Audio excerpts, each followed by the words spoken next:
सतयुग की सजने कहा।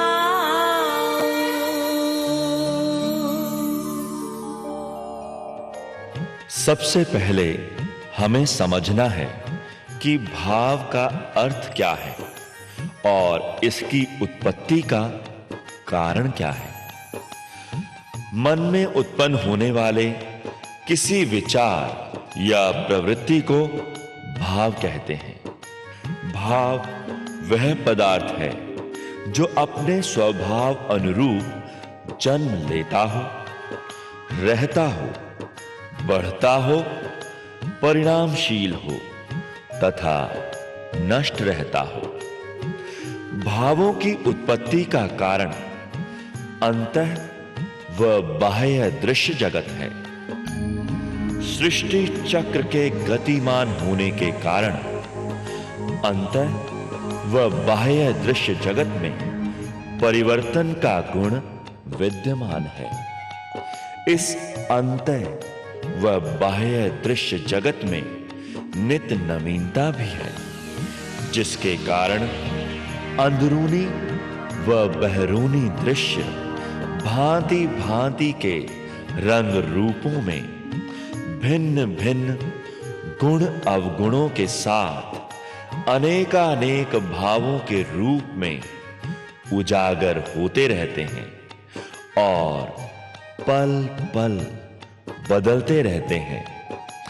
भाव हृदय में रहते हैं व हृदय तल से उठते हैं।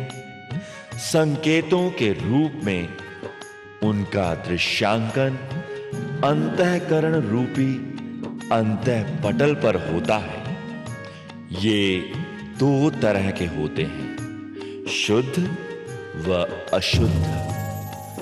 इसीलिए तो कहते हैं कि भाव मनुष्य की बुद्धि के धर्म अधर्म, ज्ञान अज्ञान आदि का सूचक है और परिणाम ही भाव की अंतिम परिणति है, जिसके अनुसार कर्म जीव को बांधता है। इस परिणति के कारण ही सृष्टि चक्र चलायमान है एवं विभिन्न योनियों में चराचर जीवों के आवागमन की प्रक्रिया चल रही है। याद रखो, भाव से भावना, भावना से संकल्प यानी निश्चित मत एवं विचार, निश्चित मत एवं विचार से करनी, करनी से स्वभाव, स्वभाव से चरित्र, चरित्र से ही प्रारब्ध बनता है। भावों का यह रूपांतरण भाव विशेष के प्रति व्यक्तिगत संवेगों के बल पर निर्भर करता है। इन व्यक्तिगत संवेगों की भिन्नता के आधार पर हुए रूपांतरण के कारण ही प्रत्येक मनुष्य का भाग्य एक दूसरे से भिन्न निर्धारित होता है।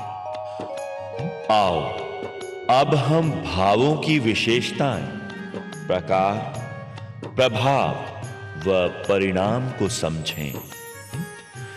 भाव चित्तवृत्ति है जो अतीत की स्मृतियों व संस्कारों, भविष्य की कल्पनाओं, वर्तमान में घटित